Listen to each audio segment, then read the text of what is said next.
Both poetry and philosophy are prodigal of eulogy over the mind which rescues itself, by its own energy, from a captivity to custom, which breaks the common bonds of empire and cuts a simplon over mountains of difficulty for its own purposes, whether of good or of evil. We cannot help admiring such a character. It is a positive relief to turn from the contemplation of those relying on someone else for a solution of the difficulties that surround them to those who are strong in their own self-reliance, who, when confronted with fresh trials and difficulties, only put on a more determined mien, and more resolutely apply their own powers to remove the obstacle so unexpectedly put in their way. There is no surer sign of an unmanly and cowardly spirit than a vague desire for help, a wish to depend, to lean upon somebody and enjoy the fruits of the industry of others. In the assurance of strength there is strength, and they are the weakest, however strong, who have no faith in themselves. Men often conquer difficulties because they think they can. Their confidence in themselves inspires confidence in others. The man who makes everything that conduces to happiness to depend upon himself, and not upon other men, on whose good or evil actions his own doings are compelled to hinge, has adopted the very best plan for living happily.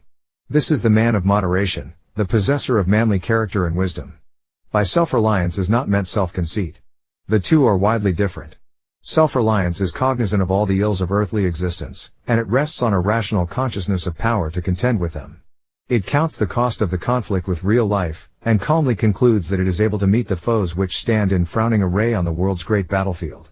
Self-conceit, on the other hand, is a vainglorious assertion of power. It knows not the real difficulties it has to contend with, and is too supercilious to inquire into them. It rejects well-meant offers of counsel or assistance. It feels above taking advice. The unhappy possessor of such a trait of character is far from being a self-reliant man. It has been said God never intended that strong, independent beings should be reared by clinging to others, like the ivy to the oak, for support. The difficulties, hardships, and trials of life are positive blessings.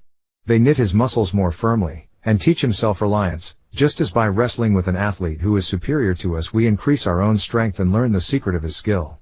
All difficulties come to us, as Bunyan says of temptation, like the lion which met Samson. The first time we encounter them they roar and gnash their teeth, but once subdued we find a nest of honey in them. Peril is the very element in which power is developed.